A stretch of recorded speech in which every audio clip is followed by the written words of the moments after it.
Hello, everybody, and welcome back to the Drive Pink Dialogue. It is Easter Sunday, and I hope you all have had a wonderful day. And if you celebrate a wonderful holiday with family and friends and happiness and health and all of that, we are back to talk about the game we saw last night. Inter Miami gets a 1-0 victory against the Columbus Crew in Cleveland. The stats say that's an unexpected result, but we will get into why it happened the way it happened and what Inter Miami can do from here as they head into a important season-defining game on Thursday evening. As always, I'm your host, Scotty, and for this episode, I once again brought on along my friend, Marc Gonzalez from the False Nine podcast to help me make this a dialogue because I think dialogues are more fun than monologues. So, Marc, welcome back. How you feeling? I'm doing good, man. Thank you for having me back. Really enjoyed the time on here. Yeah, and we've enjoyed having you, and you've done a wonderful job, and I'm sure you will continue to do a wonderful job as long as you're here. A couple tidbits I want to get to first. Some injury news, really. First off, Federico Redondo was a surprise addition to the injury report yesterday. Friday evening. Was not available for Inter Miami's game yesterday. He was listed as questionable, which leads me to believe it's not going to be a long-term injury, but we haven't gotten an update on that. And then the other big one from the injury report was Baltasar Rodriguez, who was listed as out with a hamstring injury. He was at practice on Friday, talked to the media on Thursday, and said he was going to be ready to go.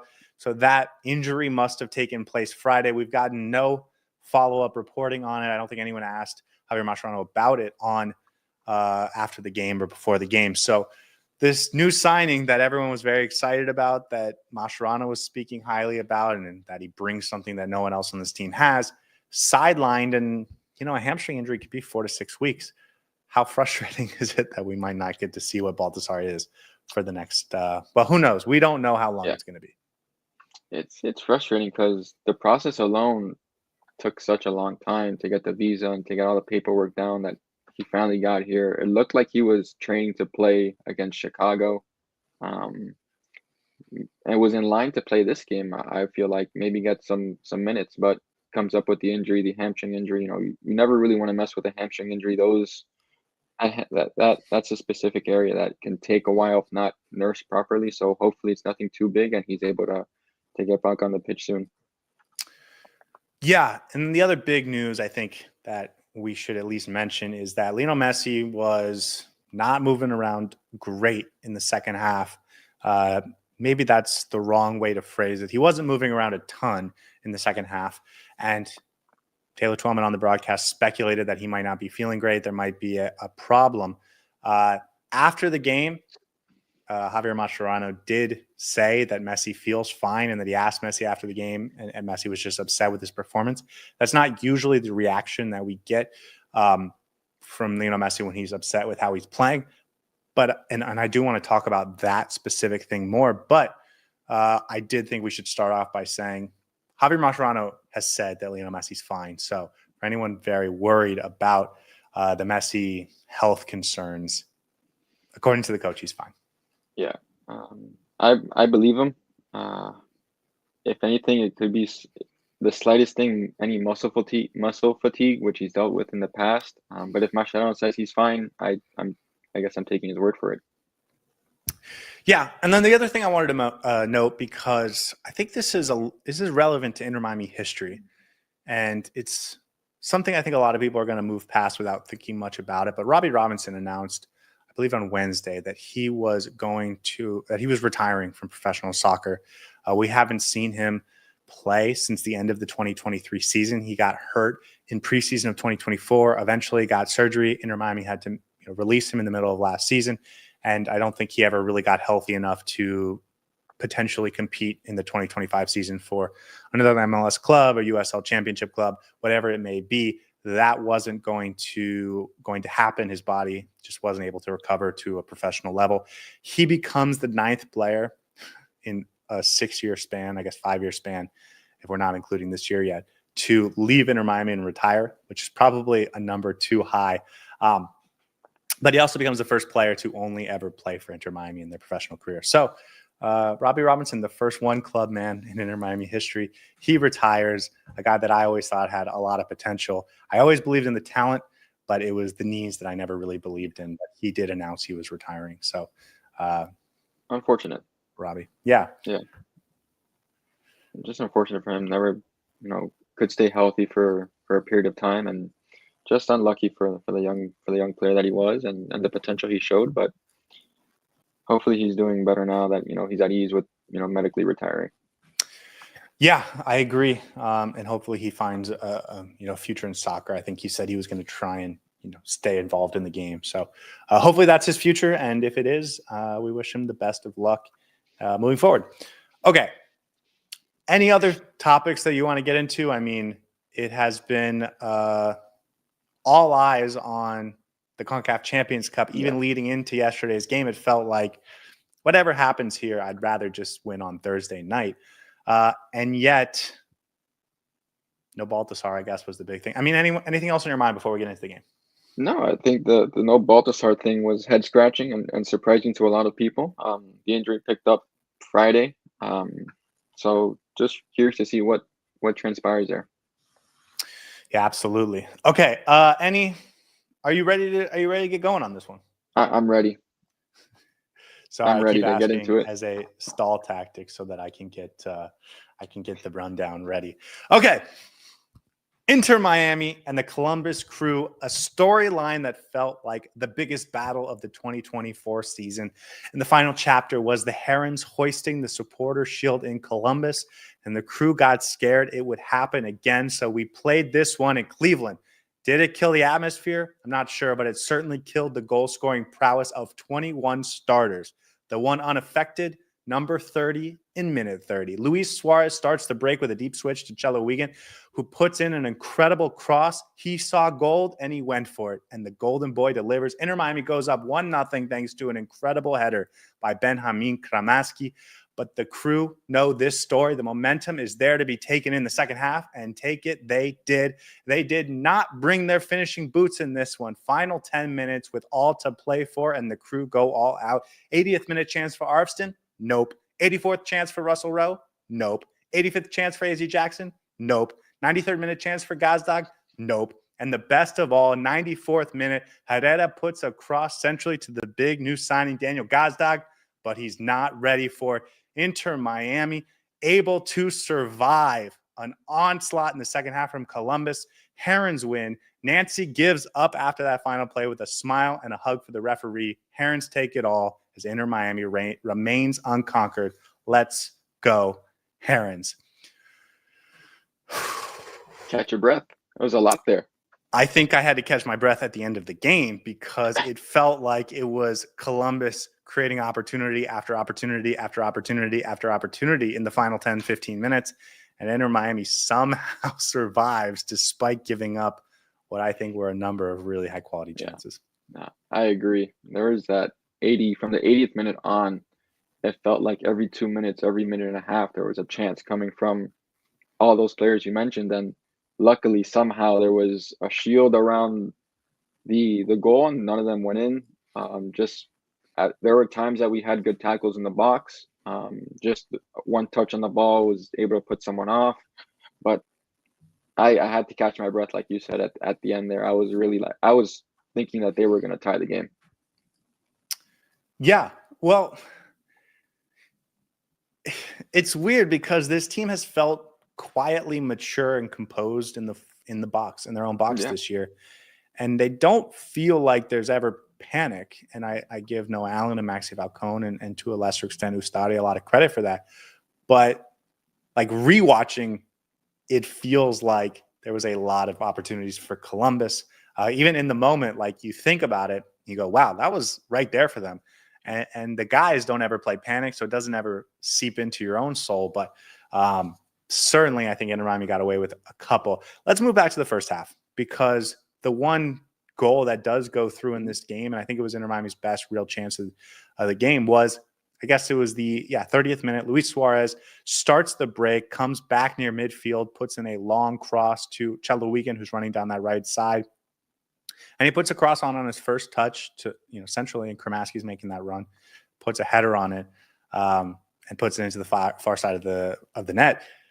I mean, that's an incredible goal, really. It really was. It was kind of funny when I rewatched it that right before the 28th minute, Arson has a chance and Ustadi saves it, gets a fingertips on it, and in the ensuing corner, we are able to recycle the ball, set up, overload one side. Messi drops into that right back position almost, receives the ball, plays it back to the middle. Cello finds space, makes the run. Suárez picks him out.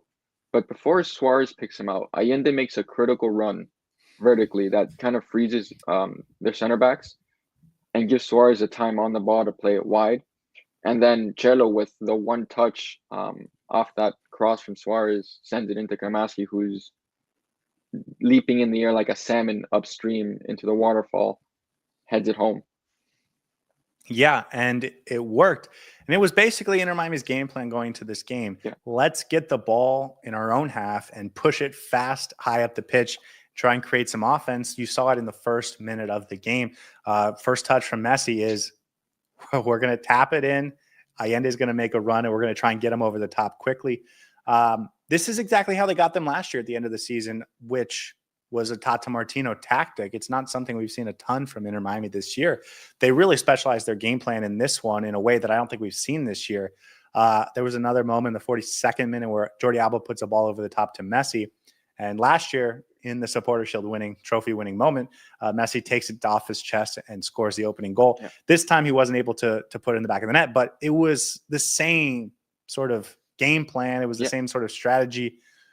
I thought that was very interesting. What did you make of Inter Miami coming out with this? Let's let Columbus have the ball. We're going to sit back. We're going to hit over the top with quick counters.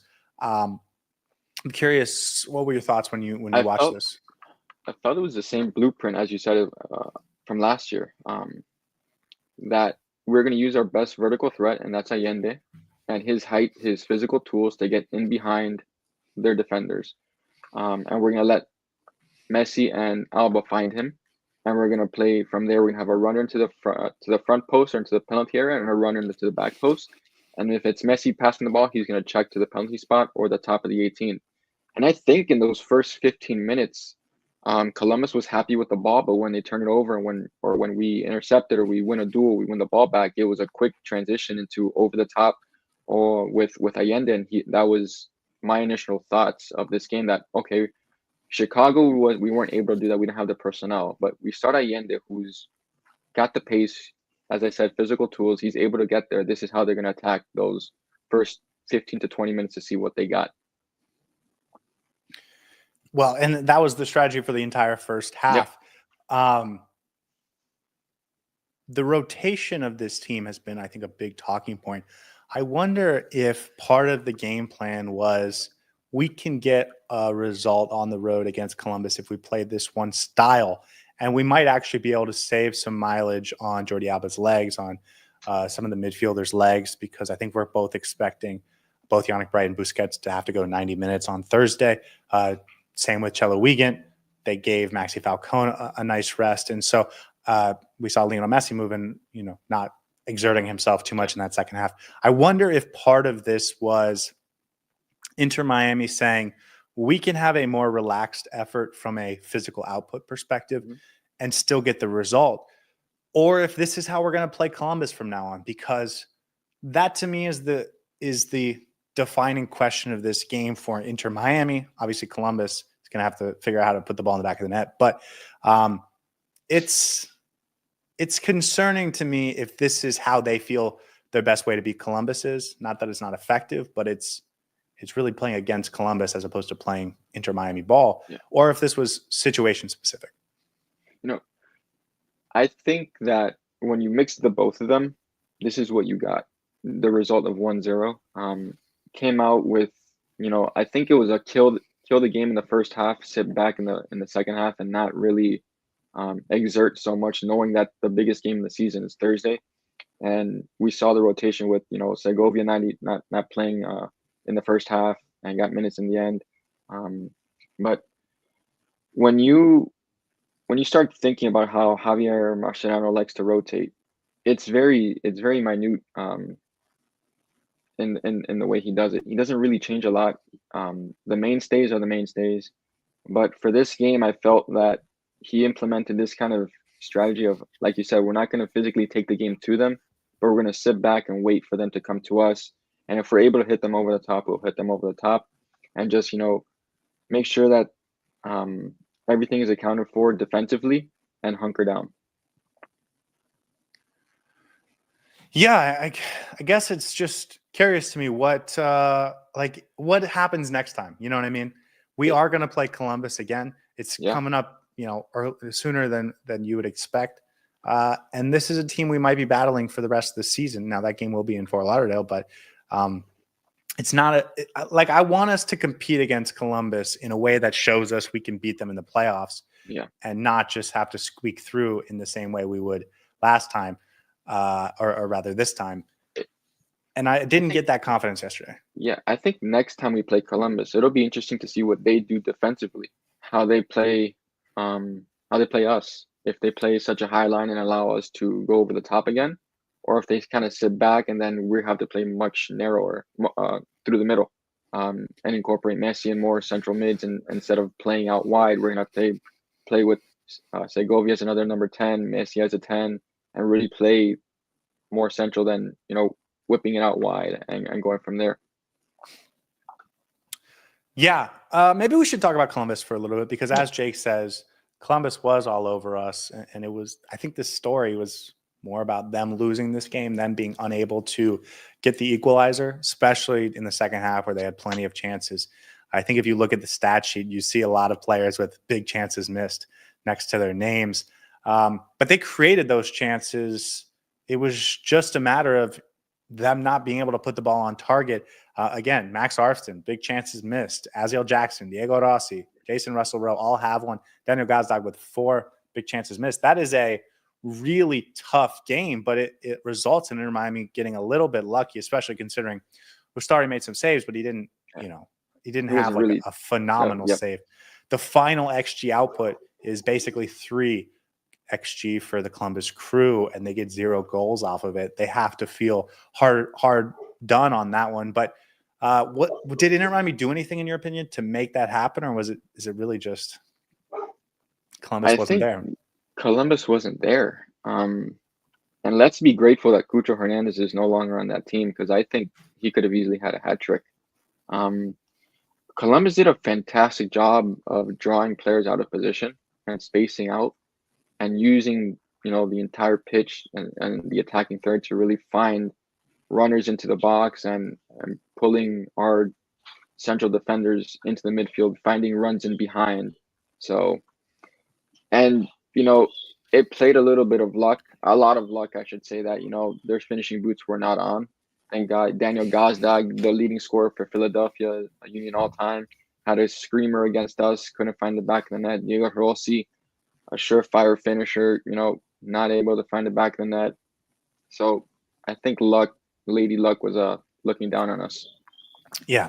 Let's talk about what credit Inter Miami does deserve, because I know this is something you were paying attention to. Was what was our defending like in the box? I did think Inter Miami had a couple last minute sort of push, get a body on a guy, put him off balance, make it difficult.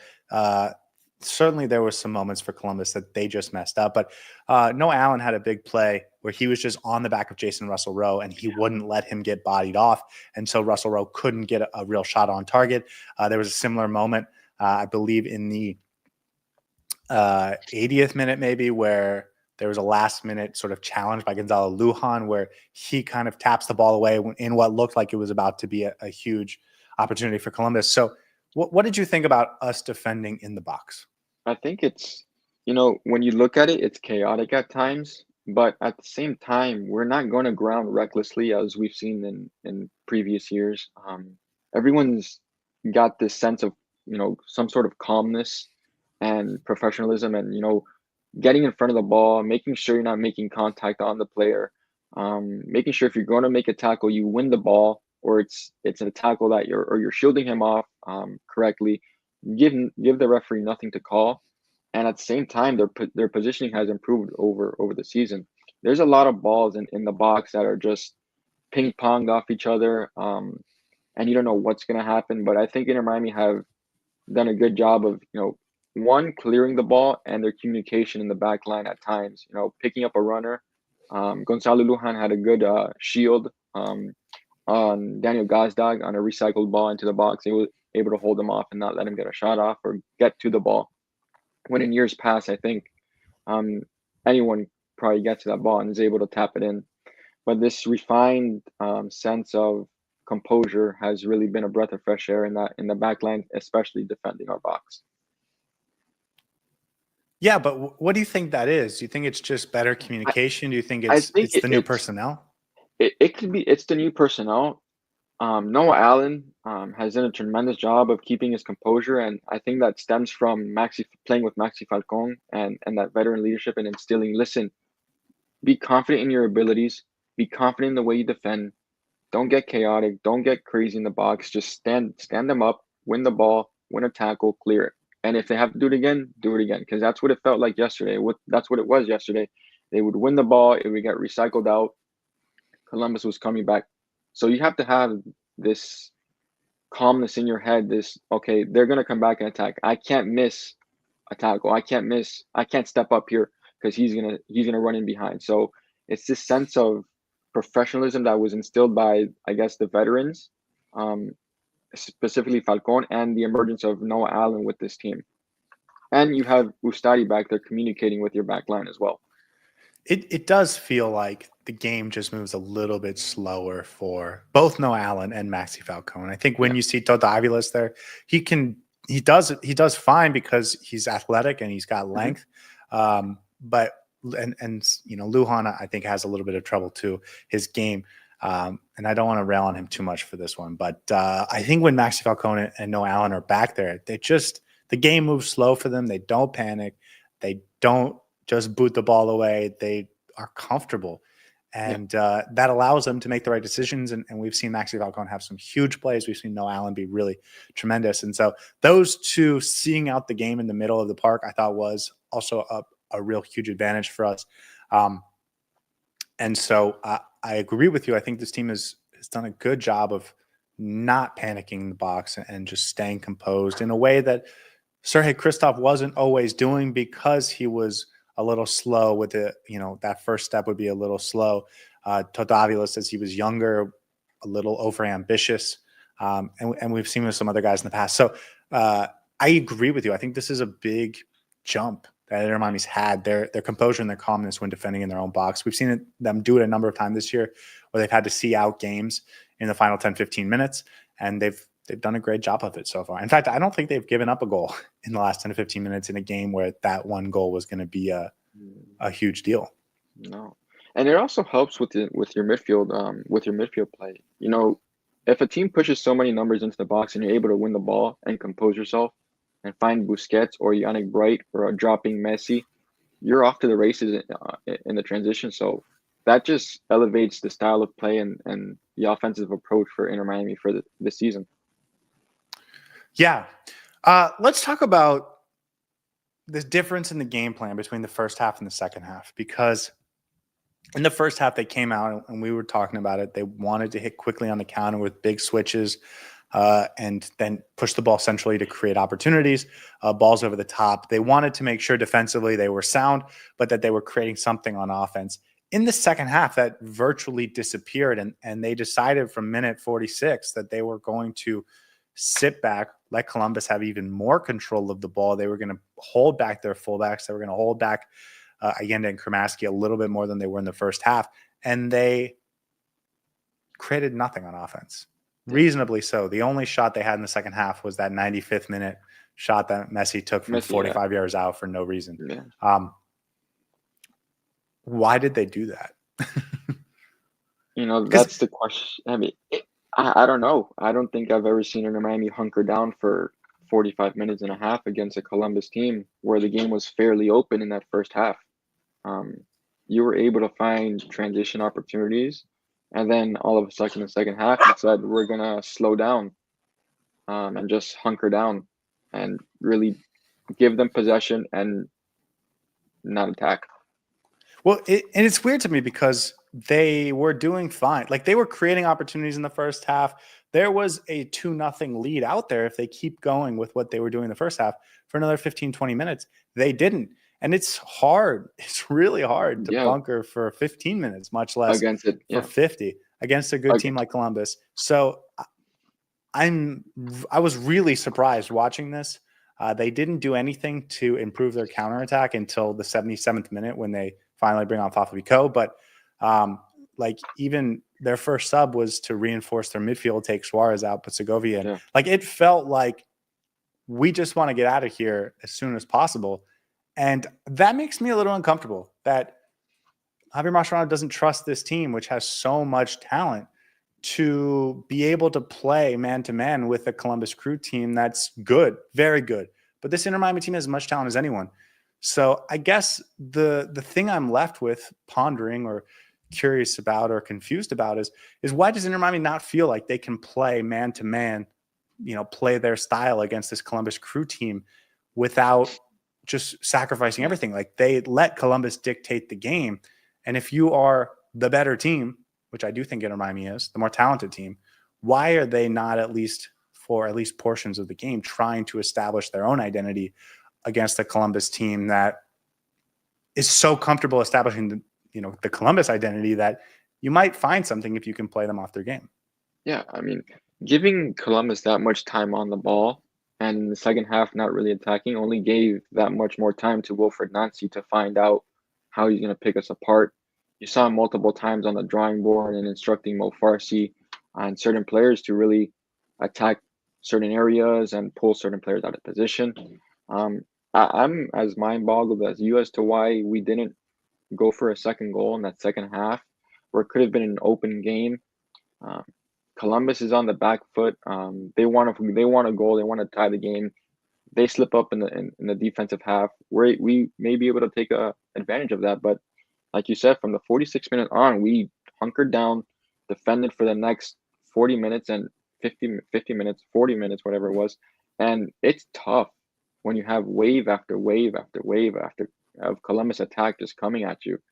And, it was a clear cut decision by Mascherano, I think, in that halftime speech and locker room talk, that Columbus had some opportunities in that first half.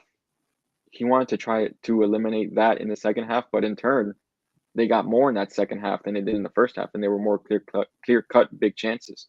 So it could have played against them.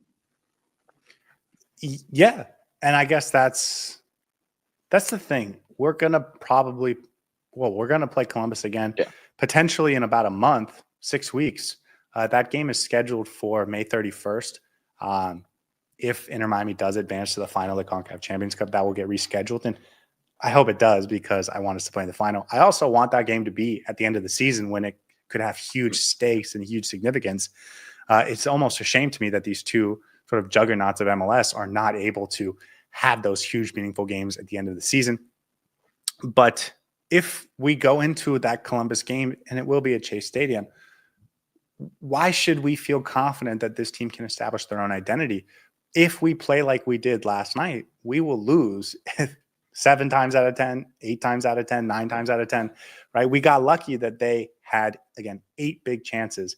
They couldn't convert any of them. 3 XG, couldn't put a ball in the back of the net. So it's just weird to me. I don't have the answer, but it makes me nervous moving forward, honestly. Yeah, I'd agree with you. I wish I had the answer. I'm only speculating as to maybe why we did it, but totally wrong. So I'm with you. If we play like that again, I don't think a team's going to miss 8 big chances, clear-cut chances like that. Well, and the other thing is we play Vancouver on Thursday night, and it's not exactly the same style as Columbus, but it is expansive. It is a team that can do a lot of different things. And if Inter Miami decides we got to bunker on a 1-0 lead, especially going into game 2, it feels like a recipe for disaster. And I'm worried that Inter Miami I'm worried Javier Mascherano has become more conservative with what he's allowing the players to do as the season has gone on, which makes me nervous. And I think that's particularly true over the last 5 games. It felt like they had that showdown in Los Angeles and they get beat 1-0, and they haven't aside from the second LAFC game where they have to go for it and they have to score 3 goals, it hasn't felt like they've really tried to establish themselves. Certainly not last week against Chicago. Certainly not last night against the Columbus Crew. And if you're not going to do that with this much talent on your roster, you're going to get beat for it eventually. Yeah. And we're heading into some really big games coming up. Yeah. I hope there's a mindset change coming up in these games. But we'll wait and see on that. Steve Munoz, by the way, in the chat saying the subs that actually initiated the bus parking happened in minute 77, not 60. I just want you to know they parked the bus in minute 46.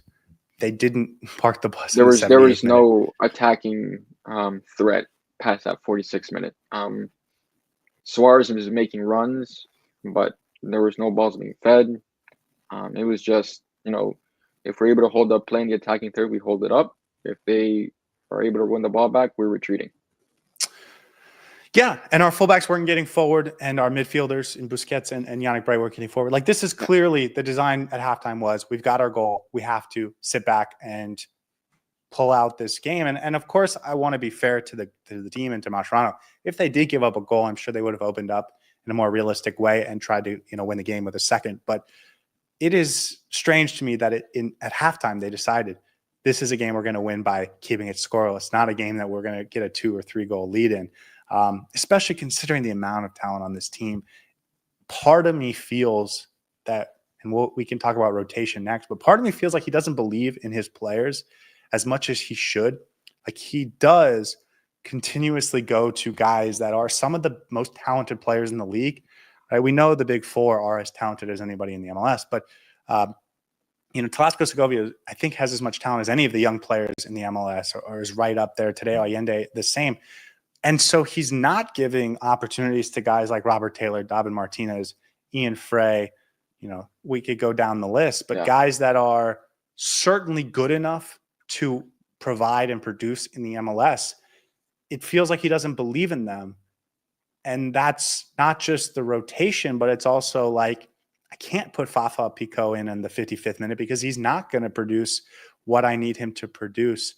So it's just it's disheartening a little bit, because you do have this team that has 25 startable players on it when most teams have 14 or 15, and they don't go to many of them very often. And so hopefully that changes over the course of the season, but you're only using 14 or 15 of them. Out of those 25, you're using 14 to 15.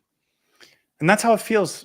It's probably, 16 or 17, but it still feels like if you wanted to rotate more, if you wanted to rest more, if you wanted to be more expansive in terms of how you put matchups and personnel on the field to take advantage of whatever opposition you have a lot of tools in your tool belt, and you're afraid to go to a bunch of them because they're not as good as Messi, or, even if they're not as good as Allende, a Robert Taylor, Fafico, Julian Gressel, like, they're just completely out of the picture. Leo Afonso, he feels like they're not MLS quality when they've proven that they are. So it's just weird to me, and it makes me a little nervous about how he's feeling about his own players. And again, this is a coach that's never been, not just in the MLS, but at a club level before. Yeah, I agree. Okay, let's talk about rotation, because I do think one of the talking points that should come out of this game for Inter Miami is Messi didn't do a lot in the second half, not just in terms of goal production, but just running around, getting on the ball, trying to be a force going forward. Had a very lazy moment at the very end of the game where he just kicks the ball towards goal. I mean, it's a shot technically, but I mean, it wasn't. Anyways, so it was so obvious that Taylor Twellman even mentioned that he might be feeling the pain. Suárez was upset. He got called off early. Those to me are both examples of why this team needs more rotation, needs more rest, and they're not going to get it this week. Hopefully next weekend they can, but it's almost too late. And I wonder if that's the biggest reason this team feels a little lackluster. This team feels like it can't go out and establish its own identity. It feels like they're not as clinical offensively because they are exhausted. Like, it might be that simple, but also that was a very preventable problem. I don't know. How are you feeling about this? I think it's a case of heavy legs, honestly. It goes to what Mascherano said, that we've played so many games in the first 2-3 months of the season that it's taken a toll on the team, but not to rotate doesn't make sense.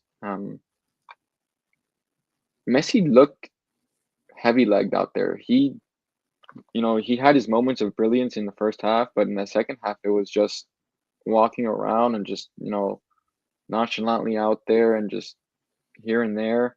Suárez again, if you want these guys, and I don't think there's going to be a problem with them showing up for a big game against Vancouver in 2 legs. But if you want these guys to prioritize the MLS season or to play their hardest, you can't expect that every game with how you're going to play on Thursday. You need some rotation. You need to give these other guys minutes so they get comfortable within the team. So when you need to go to the bench, you're comfortable and have, your mindset of, oh, I can go to him, I can go to him, I can go to him. That's where I think the rotation is very key in the aspect of getting these guys fresh legs, resting them as we did with Segovia. Finally got him, 30 minutes, 20 minutes in the second half, but didn't start the game. Something where we did with Chicago, Jordi Alba did not start the game. So giving these guys rest is key. They're not the young prime Barca boys anymore.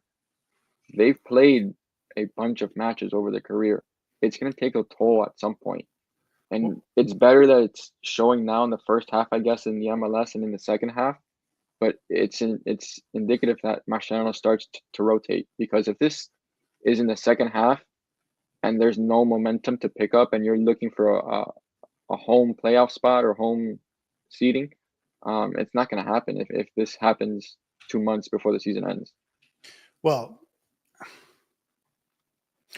let's hold off because they can always rotate at that point. But yeah, Tracy says, I want to stick to Messi first because he is the superstar of this team, and you do need him in the biggest moments to be playing well. And listen, yesterday felt like it was gonna be a big moment heading into the game. It was the MLS game of the week, 2 undefeated teams, huge rivalry or huge back and forth last year between the Columbus Crew and Inter Miami. So the stakes felt high. They moved it to an NFL stadium so they could have 60,000 people. And yet Messi, and Tracy says Messi was frustrated with the formation. When Messi gets frustrated, he gets on the ball more. He's more of a protagonist in the game. And it felt like he was the opposite. It felt like, maybe he was saving himself in case Columbus scored and so he had some energy in the last 5 minutes. Of course, those things could be going through his mind, but ultimately it didn't feel like he was ready to put in the type of performance he's used to putting in this game, or he was reserving himself. But either way, I think that's like a factor of this team not giving him enough rest over the course of the season. I thought Velasco Segovia, who came off the bench yesterday, looked refreshed. He looked rejuvenated. He looked like he was moving better, getting on the ball more easily. And I think giving him 60 minutes off or 70 minutes off did him a world of good. I hope Suárez will have the same thing coming into Thursday, having gotten half this game off. But you have guys like Gano Bondo. You have guys like Ian Frey, Robert Taylor. You can move Segovia to the number 10 where he fits more naturally. So it's really frustrating to me that this is continuing to be a problem. I looked back at our own schedule, and it was the second game of the MLS season, which was against Houston at Houston on March 2nd. That was 7 weeks ago. And we were already talking about how we're not rotating enough, how we're not keeping our guys fresh enough. And here we are 7 weeks later, and it's taking a toll. I don't think it's any coincidence that the last 5 games have been our worst from an offensive perspective. And I think it's starting to affect how Inter Miami is able to play these types of games. I think part of the reason why we felt we had to bunker is because they didn't have the energy to get forward. Tadeo Allende was making a lot of runs and he looked good, I think healthy and athletic in the first half. But remember, he wasn't playing for 3 or 4 weeks because of the calf strain. So like the guys that look fresh, Chelo Wigan, same thing. He had an injury, but that also gave him minutes off. He looked athletic and fresh yesterday, but he also hasn't played nearly as many minutes as a guy like Suárez. And so as we get into Thursday night, if it doesn't go the way they need it to go, we are going to start blaming Javier Mascherano for putting these guys in a bad position to succeed. And I don't know how much more clearly I can say it other than, that's what it is. And I hope I don't have to say I told you so. Yeah, it's kind of the same predicament I'm in with the I told you so thing. We've known this, though, that we've been clamoring for rotation even to last year. It's important to get rest for your big name guys and the guys who are playing heavy minutes. And those guys include Noah Allen, Maxi Falcon, Busquets, Alba, Suárez, Segovia, Messi. So you need to find these games coming up now where you're able to rest them and be sure that, you can put out a team that, you have players that will compete and will look for a win.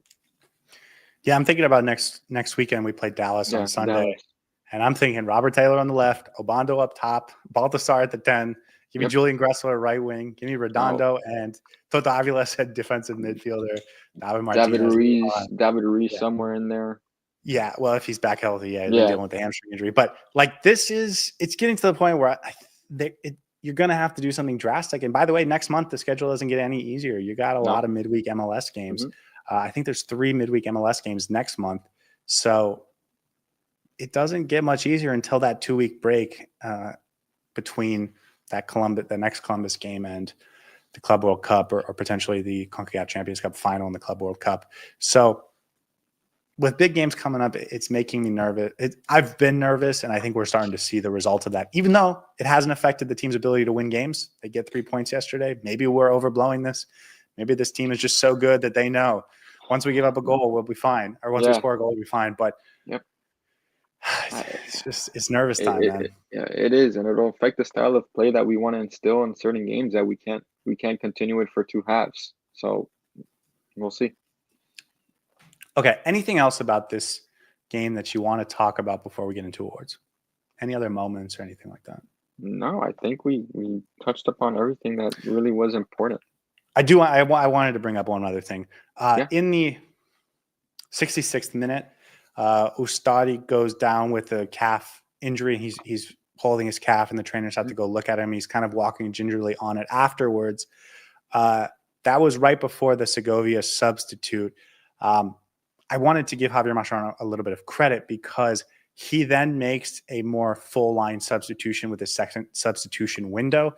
In the 77th minute, he brings on Falcon, Aviles, and Pico, takes off Cello, Bright, and Allende. And I wanted to give him credit because he saved both one sub and one substitution window for Ustadi just in case it was necessary. And he didn't pull the trigger on that last sub until the 88th minute, and he kept that flexibility for himself. So it was something I was thinking about in the moment. I was like, you need to make sure you save something for Ustadi. He doesn't look great in terms of being able to move around. And so I did want to applaud him for doing the right thing in the 77th minute and really using up all the subs you feel like you have to and then saving one just in case. So I wanted to give him credit for that after, talking about his lack of rotation. Of course, I get it. Ustadi had gone down already against Charlotte with a similar injury, so that kind of plays into the back of your head that maybe I keep one for the goalkeeper. I was talking with Mike from the Inter Miami show last night in the post game reaction, and he was talking about something that wasn't really on my mind. He was talking about the records and how much this team and this coaching staff is going for the type of ancillary awards or acknowledgments or accomplishments that don't necessarily show up in the trophy case, right? I think for a lot of Inter Miami fans, it's like, do whatever it takes to win the CONCACAF Champions Cup, and then we'll deal with the MLS after. We'll when it's Leagues Cup time, we'll focus on the Leagues Cup, and when it's Club World Cup time, we'll focus on the Club World Cup, and then the MLS will take care of itself, and we'll get to the MLS Cup playoffs, and then it's all about the MLS Cup playoffs, right? But I wonder how much this team is focusing on the other things, right? Last year they did break the points record. Do they want to do that again? They are currently undefeated. Is that something that they are going to exhaust themselves trying to accomplish? I wasn't thinking about this. I wasn't nervous about it. I wasn't even really on my radar until Mike said it yesterday. But if this team is overplaying players because they want to make sure they don't lose because they think they're going 34 games unbeaten or something to that nature, that makes me nervous as well. It does. I hope they're not really just looking to win every game and exhaust every player, every minute of every game, because at that point you're going to be left with nothing towards the end of the season. And what I think this team wants to overcome is that first round exit last year against Atlanta. They really want to make a deep run into the playoffs and win MLS Cup alongside the CCC. I think those are the first two focuses going into this season and Well, the but summer leagues. for you, those are the focuses, or for the team, because they're For not the playing team, right now like that's their big. Those are their only two things they care about. no, they're playing as if they're never going to lose. With Yeah, that's how they're with putting players out there. Yeah. that's I don't think that's the right mentality to have. You're going to just exhaust and run these players into the ground. Something to keep in mind as we continue on, especially next week. Listen, this game, they had 5 days between yesterday's game against Columbus and their trip to Vancouver. So, that's almost enough for a full rest. The next game in the MLS will be next Sunday against Dallas. It'll be 3 days after the Vancouver trip, 3 days before the second leg in South Florida.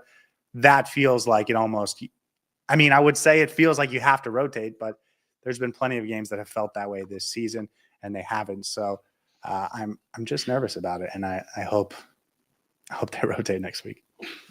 As do I. Okay, let's get to awards.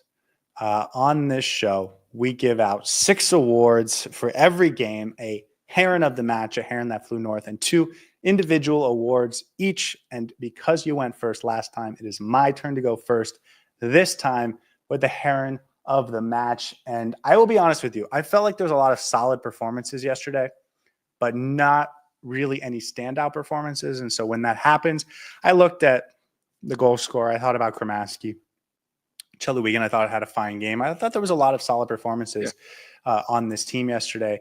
But finally, I decided that I had to give it to Yannick Bright, who A, doesn't get enough credit on this podcast, but B, he doesn't get enough man of the matches because it's always Lionel Messi or some goal scorer doing the crazy things. And as a defensive midfielder, you don't get the wow moments as much.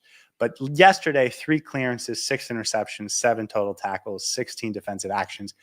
Monster performance. I was shocked he came out of the game when he did, or even at all, because we were holding on to a 1-0 lead.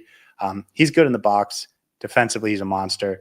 He had a moment, I believe in the 41st minute, where he has a nice dribble to get forward down the right side, and the entire Inter Miami team is just watching him, and so he has nowhere to go with it. But that was impressive. He's developing as a dribbler of the ball. He's developing as a progressor of the ball. His offensive game is coming around, and defensively, I think he's even taken a step up from last season. So for me, I'm giving Yannick Bright man of the match, or Heron of the match rather, because he's just awesome, man. He's just awesome. And I used to compare him to Darlington Nagbe. Like, that's who I was comparing him to last year. And then I watched him outduel Darlington Nagbe 3 times. And this year I watched him do it again. Nagbe was better this last night than he was last year against Inter Miami. But Yannick Bright, man, he's just so special. So man of the match for me. He's our Gennaro Gattuso. Both Italian, both play the 6, give freedom to their 8s to play the ball. Just such an integral part of this team. It feels like you can't take him out ever. And when you do, bad things start to happen. When he doesn't start, it feels that midfield is wide open. When he starts, it feels that like that midfield is a black hole for the opposition. Everything he's just tackling everyone, winning the ball. And when he does win the ball, he's excelled this year specifically in advancing the ball forward, finding the opportunities to play the ball to the right players. And he's just elevating his game ever more every game, every week. And he's listen, Soren and I went and did our draft. I have him as the best player on this team other than the big 4. He's just so impactful defensively. He makes the game. I've been surprised that we have been trying to give him minutes off at the end of the game, but I think this time it was just a matter of give him 15 minutes off and have him be just that much fresher against Vancouver on Thursday night. Yes, superstar. He runs really so much for everyone else, and he covers so much ground that I think the 15 minutes were good for him, and he gets 5 days off before a Vancouver game. By the way, I will add, the other best defensive midfielder in the MLS is Andres Cubas, I think, in my opinion, who plays for Vancouver. Yeah. And so I think that'll be a very interesting matchup going into this weekend to see how those two can sort of protect their own back lines. And I think it'll be a fun duel to watch. So something to keep an eye out for this upcoming semifinal series against Vancouver. Okay. Your first award, the Heron That Flew North. And for those that haven't watched us before, the Heron That Flew North is the award given to the player doing the wrong thing, because if you catch a heron flying north for the winter, you catch them doing the wrong thing. And so in that sphere of understanding, Mark, I give it to you. Who is the Heron that flew north for this game? I was a little torn in between two players for this award. May catch some flack for the decision, but I felt with my rewatching the game and just pinpointing of what I wanted to speak about when I gave this award, I think it might do it justice, and that goes to Luis Suarez. Okay. Yeah. Go ahead. I know he had the ball that played Jello in for the goal, but at the same time, Allende also created that, holding the defender and giving the space for Suarez to play it. But when I watched the game multiple times, when you're a number 9 struggling to score and you have one touch inside the box, what are you really doing? When you're dropping in, he misplayed the ball multiple times, leading to Columbus counters. Really didn't exude anything going forward for us. Was out wide most of the time.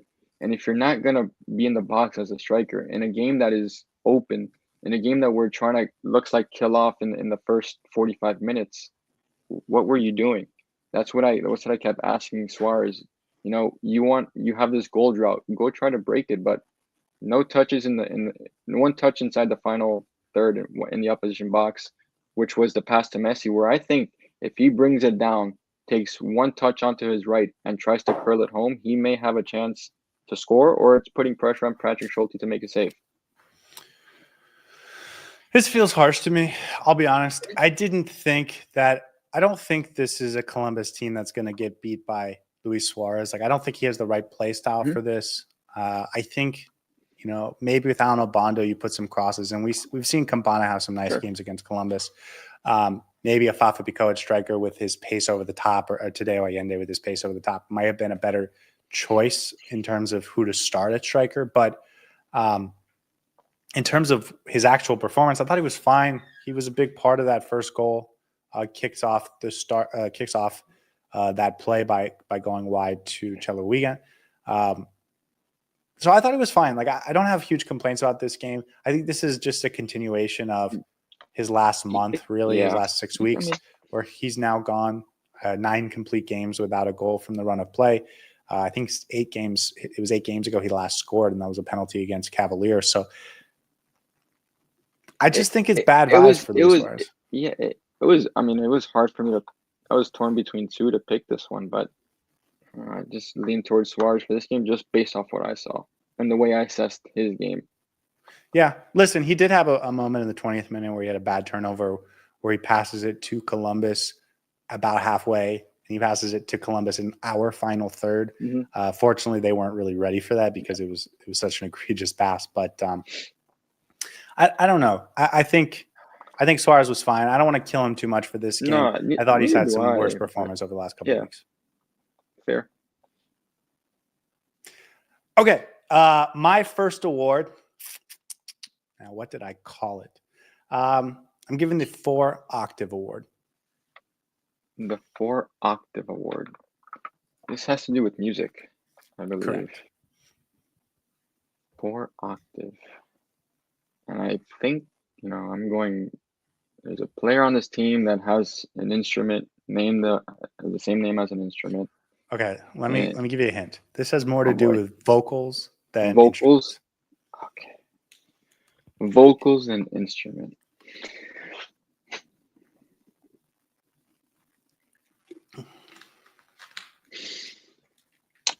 I'm gonna say Ustadi for being loud in the back, letting know the back line, constructing the back line, organizing them, and organizing the players where to go, when to break Columbus's press, when we were able to do so. What does that have to do with 4 octaves? I don't know. You gotta connect the dots for me there, man. I'm trying to connect the dots, man. It's just been a long day here.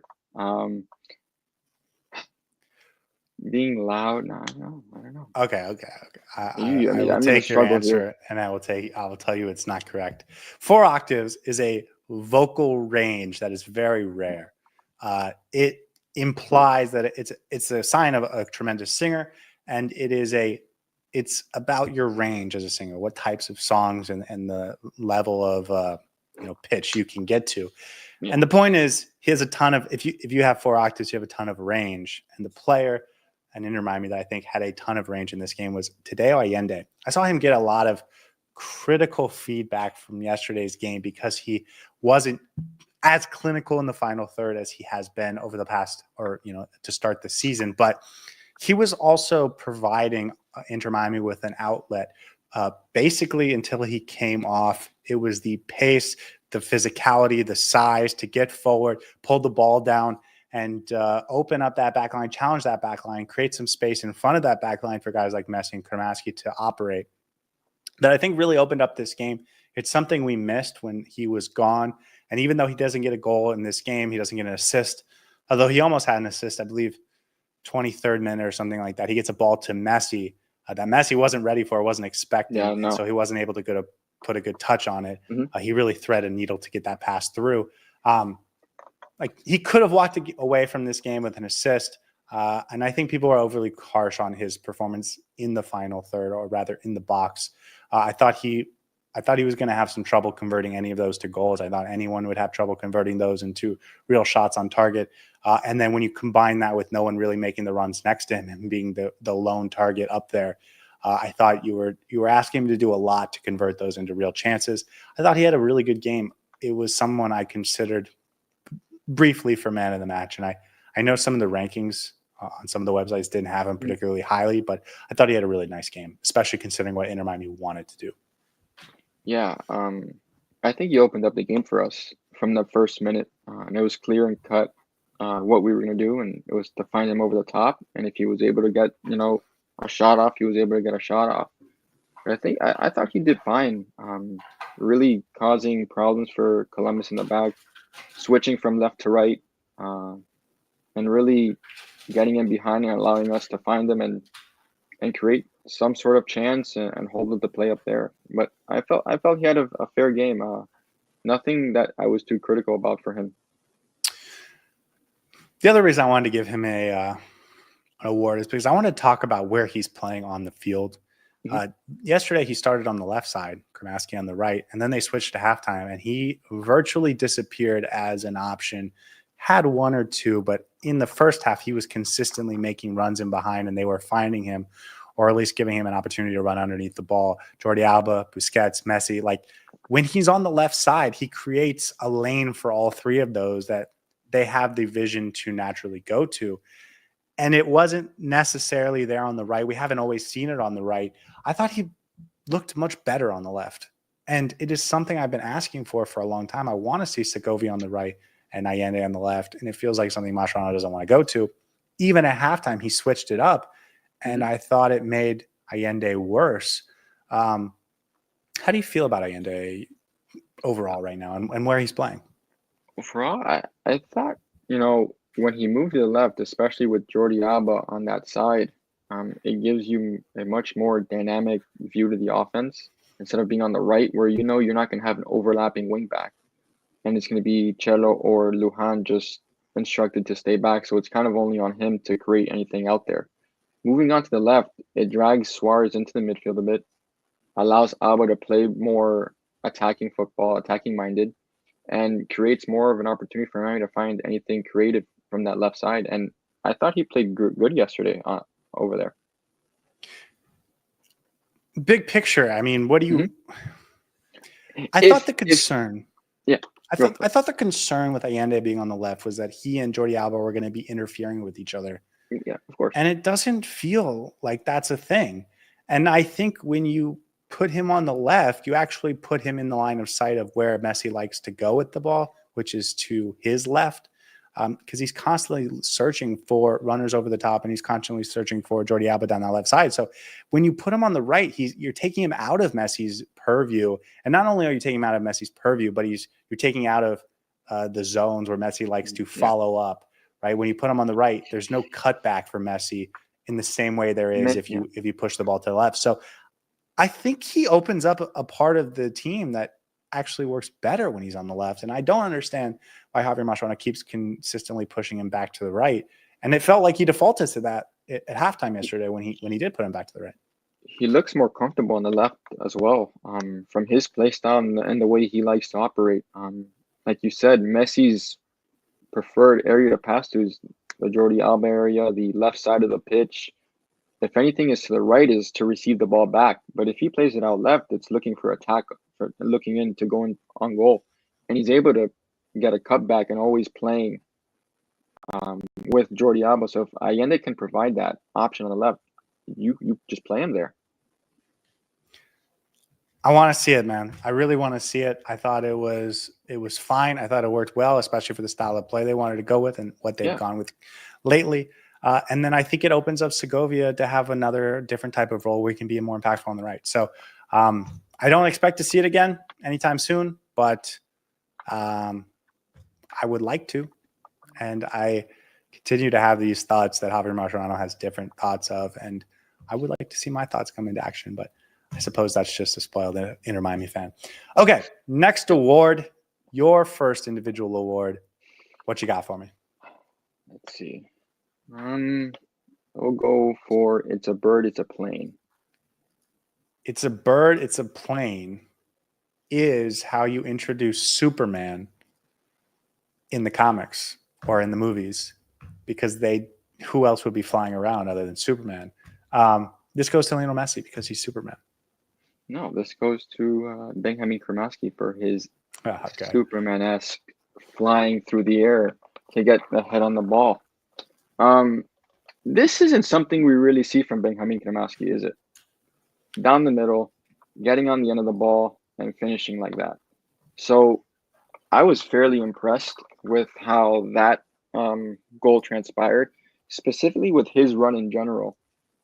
When he makes that run into the middle and is able to put Zwadowski, did I pronounce that name? Zawadski, excuse me, on his back and flick the ball to the far post was just a great deal of, composure and technical ability to hit it, first time. So I was thoroughly impressed with his attack, that attack, and the finish by Benja, who hopefully can, find some confidence now in this game and continue to build on these two performances that I felt were solid. He's not a winger. He's not a winger at all. He's never been a winger. He's been a number 10/number 8. And so he's learning how to play a new position. And I feel like every time he gets a little bit better. And people that are, and I see this on Twitter more than I see it in our own comment section, but people are hating on Cremaschi, and it's surprising to me. He's a young player that's developing in a new position, and he's learning new ways to be effective. I thought he had a really solid, nice game. That was more of a midfield action, right? Making that late run into the box. I guess in this instance, it was the lead run, but he gives that space to Chelo Wiegand. He understands where Suárez is going with the ball. He cuts in centrally, puts himself in a position to be a threat on goal, and he puts it was a beautiful header on it. But I thought throughout this game he was good. And for all of the criticism Javier Mascherano got and has gotten for his rotation, I think he's done a good job of making sure Cremaschi plays, but not too much. I think that's one spot where he's done a really nice job of giving different guys opportunities. And people thought Baltasar Rodriguez was going to come in and just take Cremaschi's role. And yet here he is playing over Fafa Picault, playing over Robert Taylor, playing over Talasco Segovia. So I think Cremaschi has really endeared himself to Javier Mascherano, and I think he's improving in this role that Javier Mascherano is giving for him, and it's only going to make him a better player. We've talked about how Noah Allen has developed interesting skills as a center back because of his history as a left back, and probably vice versa as well. And so I think we're going to see the same thing from Cremaschi, where he's going to go on and be a number 8 somewhere in the future, or even potentially at Inter Miami next year. And he'll be better off for the time and development and skill set that he developed this year while he's playing as a wide player. So happy with Cremaschi. I think this is a good award. Good performance from him. Yep. I agree. My next award is The Addiction. The Addiction. Guys, you're addicted to something, or the addiction. The Addiction Award. Someone who's addicted to something. The addiction. Wow. This is a good award that I don't know who is worthy of receiving, but the addiction. I don't want to take too much time, but is Noah Allen with how addicted you are to how he plays that center back role? See, that's a And great how- guess. That's a great guess. I love it. It's not right, but it's a great guess. This is a double entendre. Okay. On the one hand, addictions are tough. They're tough. They're very tough to beat. They're, thick, hard-headed, very tough. On the other hand, you don't like them. So I'm giving this award to Cello Weekend because he plays with a level of toughness that I think is something the coaching staff really appreciates. Now, I will add, I think Ian Frey is the second toughest player in terms of toughness. So I still don't think this is some like calling card for Cello Weekend. But he, at one point, dribbles the ball with his head. He's fighting guys off out there on the right side. I thought he had a really nice moment. 38th minute when he dribbles off his forehead. 61st minute, he helps push off Jason Russell-Rowe by getting physical with him in the box. He had a really smart header in the 12th minute. It was just like a very composed play where he takes a cross in off his head, and instead of putting it out for a corner or heading it away into danger, he just calmly just heads it right back to his star, and he was in traffic. So it wasn't necessarily a comfortable decision for a lot of players. But when we talk about composure in the box, I think he's one of those guys. So tough as nails for Cello. Yeah. And we saw him fight someone in the preseason or want to fight someone in the preseason. But this assist is going to justify Javier Mascherano starting him over Ian Frey for the next month, which upsets me on the other side. So I'm happy with Cello Weekend. I think he has been better this year than he was last year. I think he's a very good backup right back. Doesn't change how I feel about him versus Ian Frey, but I thought he had a good game yesterday, and he gets an assist that I thought was one of his best crosses since he came to Inter Miami. So happy for him. Still want to see that addiction broken, but here we are. Good award for a player who I thought was deserving of an award for this game. Every time we see Cello in the lineup, there's comments everywhere, on Twitter and things like that.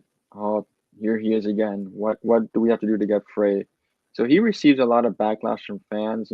His game is not the prettiest. He does struggle at times, but this game he was up for the challenge. Like you said, composed header back to Ustadi instead of heading it out.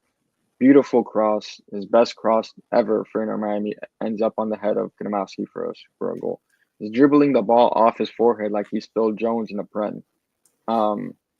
He did a lot of right in this game, and it merits Mascherano probably starting him again on Thursday. And hopefully this is a confidence booster. Against a very good team, you held a clean sheet, and you're able to continue against now a tough opponent in Vancouver.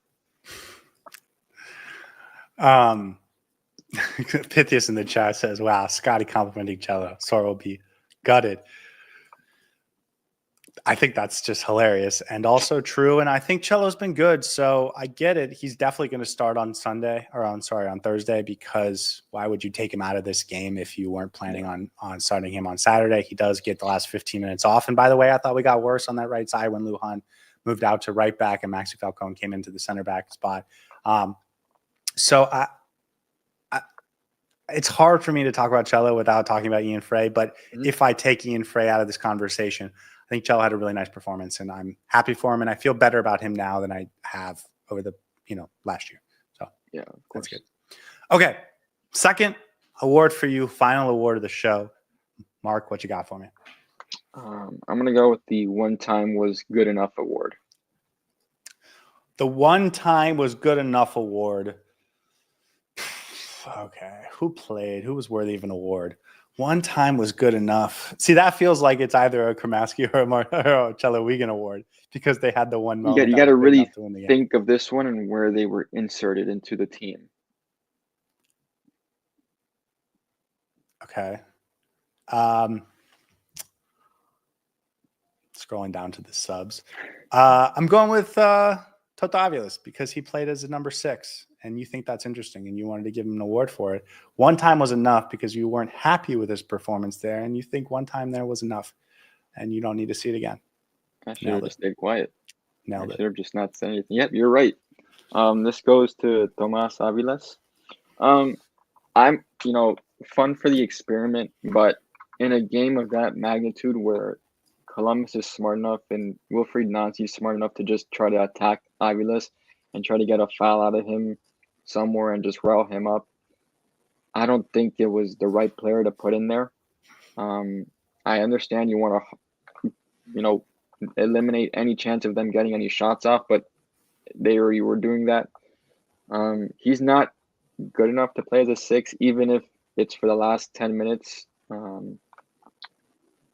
He can lose the ball. Go ahead. Go for it. No, you go ahead. Yeah. Well, I was just going to say, what did you not like about him as a 6?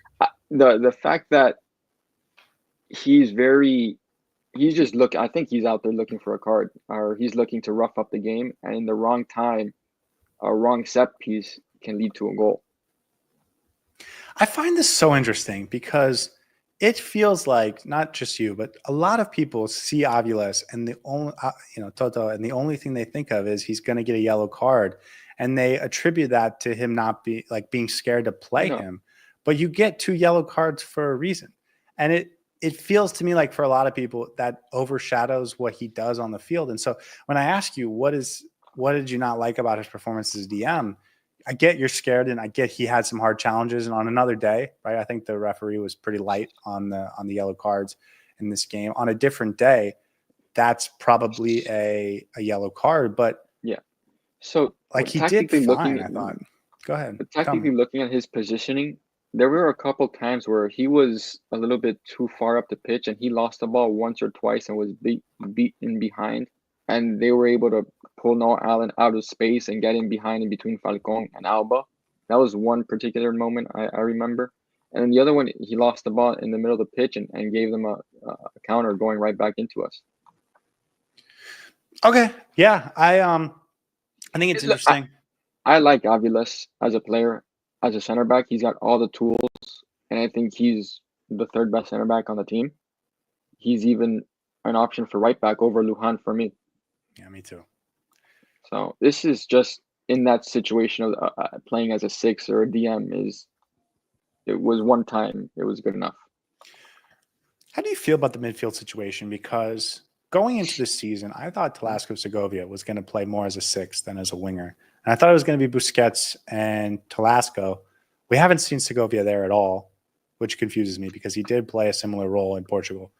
And then Yannick Bright has been great. Redondo's, I think, has been fine.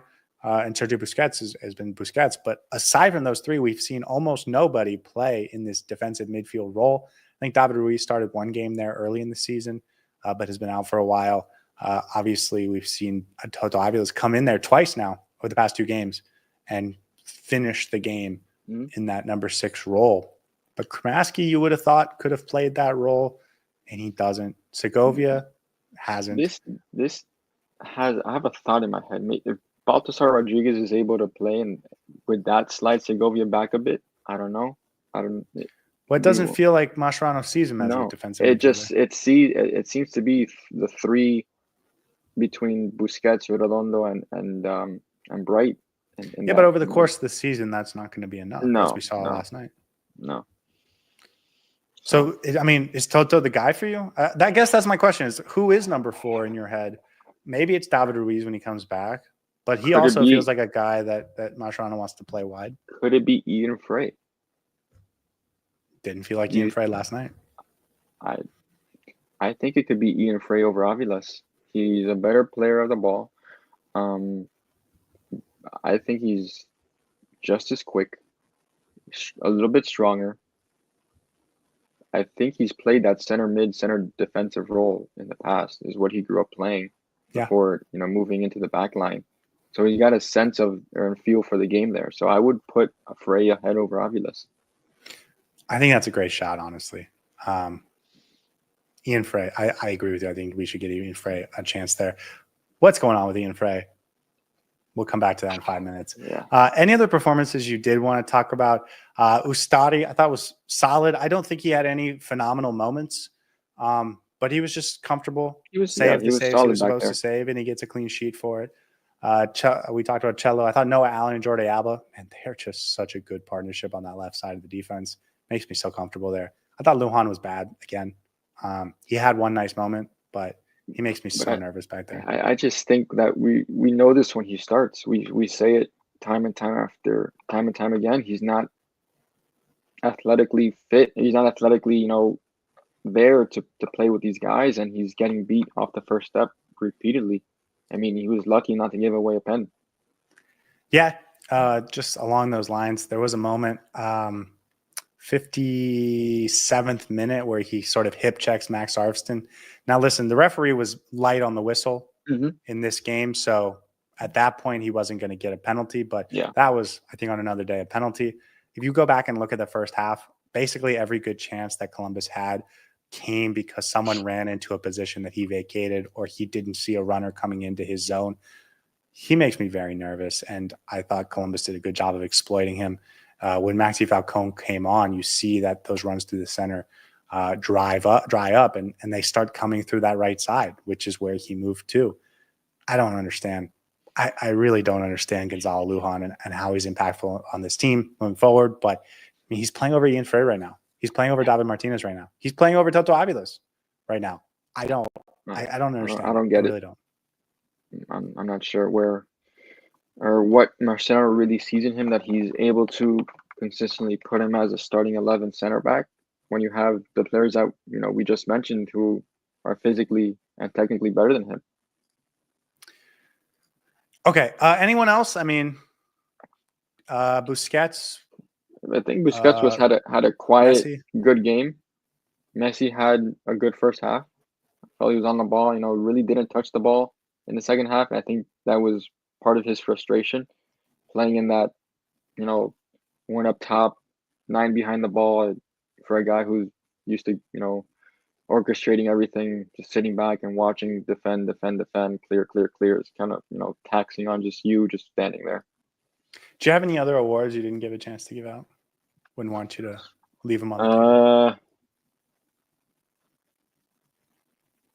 I had the Fool Me Once, Shame on You award that I had taken out, but you gave it to Allende, and it was, his repeated over-the-top runs that Columbus couldn't figure out in the first half. Fool me once, shame on you. Fool me twice, shame on me, kind of thing.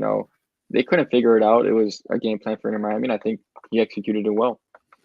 Yeah. And David Martinez also, we should mention, he returns. He got injured, and then he's been on the bench for a while. He gets his first game back in the lineup, and again, he gets to play over Ian Frey.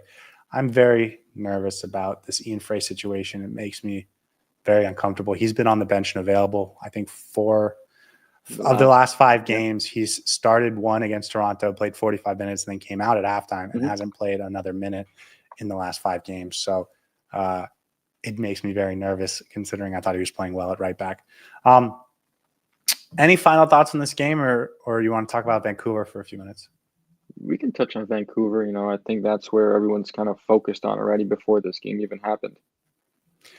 I guess my final word on this game is that actually there was a comment earlier from Cynical too, and I want to come back to it. He says Inter Miami is the only team in the league that wins, and everyone acts like we lost.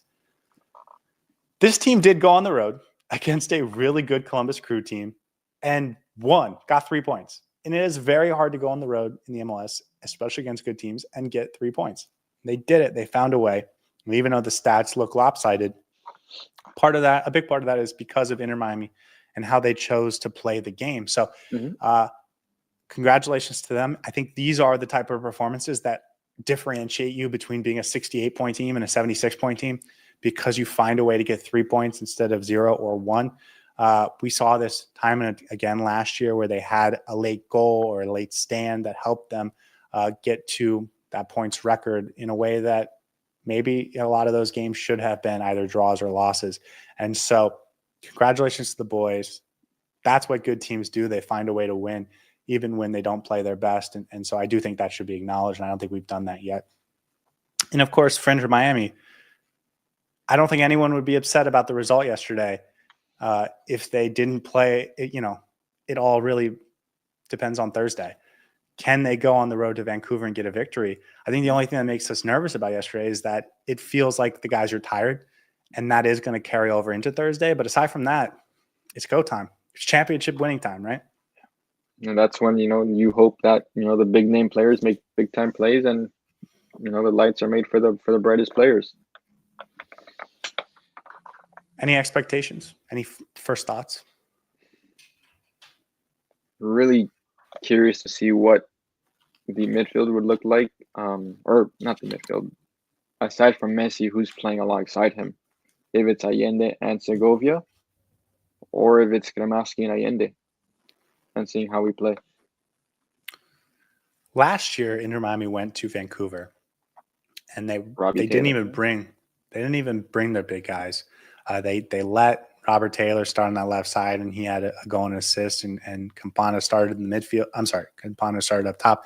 Yannick Bright got his first start in a long time, and I thought this was his emergence game. I thought he played really well against Vancouver, and they did a lot of the things they did over the course of the summer when, later that summer when Suárez and Messi weren't available. They sat back, they played conservatively, and then they hit on the counter and did it really effectively, and they did a little bit of high pressing, and Robert Taylor came through.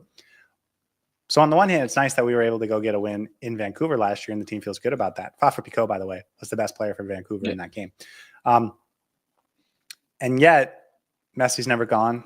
Suárez is never gone. Busquets is never gone. Maybe Jordi Alba went, maybe. But I guess my point is the big names haven't really done this yet. Yeah. But the rest of the team should have some confidence. Yeah, they should. I'm expecting a great game either way. CCC semifinal away. It's like you said, it's go time.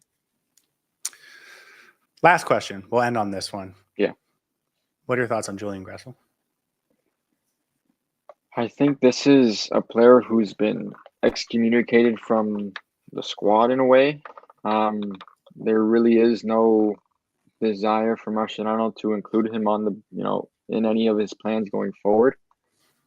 And, you feel for a player like that who at times last year when playing wide and not centrally, playing wide as a wide midfielder, as a right winger, provided, something that we hadn't seen from Inter Miami. And that was, an added attack from balls being whipped into the center, from wide spaces into the middle. And, for him to go from that type of player, getting regular game time, started every game up until when was the game that he missed? He had started a consecutive, 20 games, 22 games maybe for Inter Miami before. No, he started all but like 2 or 3 games last year. Okay. He started, there you go. And then to not be included in the squad this year, it's tough on a player. Hopefully they're able to move him to somewhere he's happy and he can contribute to another team. Yeah, I guess my point was if he's still on this team after Wednesday, which is the deadline to move players, do you think he just stays excommunicated? I do. I just don't see where he's going to play into this team, especially with the signing of Baltasar Rodriguez, especially with how Mascherano likes to use Cremaschi out wide, Segovia out wide, and not really rotate a ton. I think Gressel's time in Miami is over. Such an odd situation. I am shocked that we've gotten this far. If he's still in Miami, I think he should start against Dallas. That's just my thoughts. But anyways, guys, that will wrap it up for tonight. I think it was an interesting game where Inter Miami didn't look great, and yet they found a way to beat the Columbus Crew, who are, the big bad team in the East, right? And so thankful for 3 points. Guys, enjoy your Easter evening. Thank you for spending a little bit of it with us. We will be back for the pregame show Thursday, 1 hour before kickoff for an enormous game in Vancouver, the CONCACAF Champions Cup semifinal. It is trophy winning time for the Herons, and we couldn't be more excited. Thank you for being in the chat. Thank you for watching. And I hope you guys have a wonderful night, a wonderful week. We will see you guys on Thursday. Hey everybody, thanks for tuning in. Do us a favor and hit that like and subscribe button. Since our first viewer, sharing this with you all has been the very best part. So from the beginning until the end, thank you for being a part of this and have a wonderful day.